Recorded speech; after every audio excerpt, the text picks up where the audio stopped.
Hi, and welcome back to another night of Spoon River Gossip.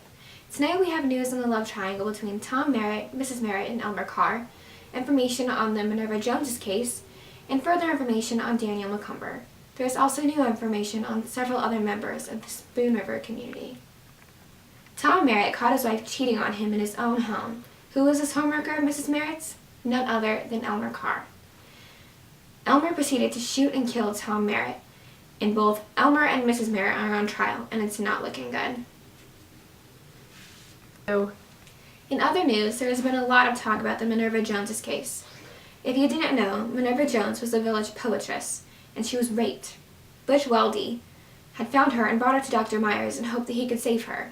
Well, that didn't work out, and Myers was unable to save her and has been taking many hard hits from the media as well as Mrs. Myers. His own wife doesn't believe that Minerva died and it was unintentional on his behalf. The circuit judge had condemned Todd Putt to die by hanging for not only robbing a traveler but also killing him in the process. This just in, Ralph Rhodes, son of Thomas Rhodes, wrecked his father's bank because of all his loans, leaving Mrs. George Reese's husband with the blame. You may have heard about Daniel McCumber. He has a rep breaking up with women, and he originally went to see Mary McNeely, but then met Laura and then Georgine. Heartbroken, Mary moved into her dying father's house, Washington McNeely.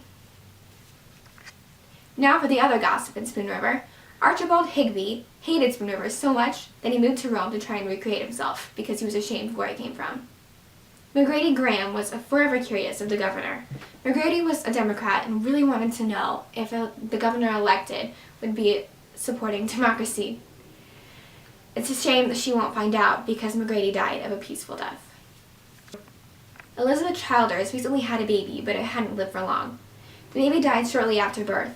We asked if Elizabeth had any comment, and she only said that it was better for her child to have died than to have lived with her. Edith Conant had recently come to realize that she is all alone. Edith's husband is dead, and her father is very old, and her sister had just moved away to somewhere she has no idea. Charles Buster recently suffered a loss. While he and his lover were walking through the woods, she discovered she was very depressed and didn't want to live anymore. Charles realized that he could do nothing, so he let his lover go and jump off a cliff. Aside from all the sad and dreary news, Father Malley died knowing he was very well liked and wasn't ashamed of who he was or where he came from. He was very into life's joys and died a rather satisfying life. In other news, Omri Green has developed a self-hatred. He explained to us that he has always loathed himself for looking like a young boy. Ami explained that the reason he hates looking so young is because people never take him seriously because of his looks. Calvin Campbell is somewhat of an odd duck. Calvin is very eager to know what it's like to go against fate, and he disagrees with Archibald in the way he handled himself with moving away because he hated Spoon River. Calvin thinks it's so silly to blame where you come from for all the troubles you've had in life. Our final story tonight is on William Jones. He was in love with nature and had a lover. The mystery is whether or not he drowned. Hopefully there will be more information. That is all for tonight, ladies and gentlemen. Please join us next time for more Spoon River gossip.